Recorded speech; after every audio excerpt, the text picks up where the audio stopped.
walivyotangaza kwamba vijana wakakope.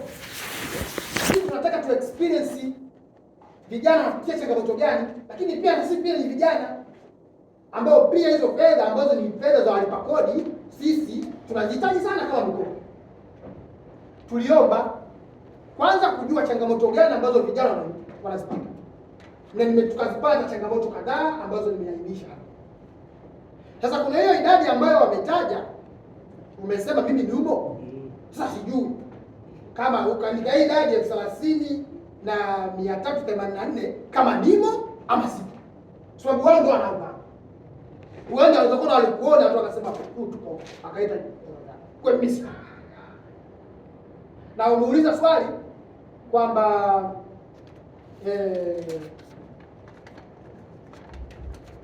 wakinipa kwamba ukipata utaendelea kusema utoaji huo ni wa kibaguzi. Okay. Nikipata nitaendelea kusema utoaji huo ni wa kibaguzi. Kwanza tuelewe madhumuni ya kuomba ni kwanza ku experience changamoto ambazo vijana wamekumbana nazo na tuliziona na nimezungumza. Lakini pia mimi wakinipa wasinipe haiondoi hoja ya kwamba utoaji wao wa mikopo bado ni wa kibaguzi kwanza. 2, wakinipa wasinipe haiondoi hoja ya kwamba vijana wengi hawana taarifa na vijana wengi hawajaomba. Wakinipa wasinipe haiondoi hoja kwamba utoaji wa taarifa na uratibu ni mbovu.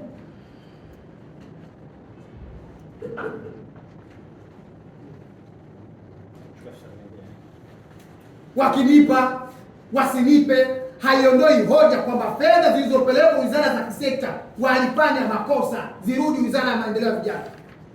Kwa hiyo mimi wanipe wasinipe nitasema na nitaendelea kusema masharti haya ni hovyo, nitaendelea kusema kwamba vigezo hivi ni vya hovyo, nitaendelea kusema mpaka tuone vijana ambao ndio wana changamoto, wana shida, wamefaika, wamepata.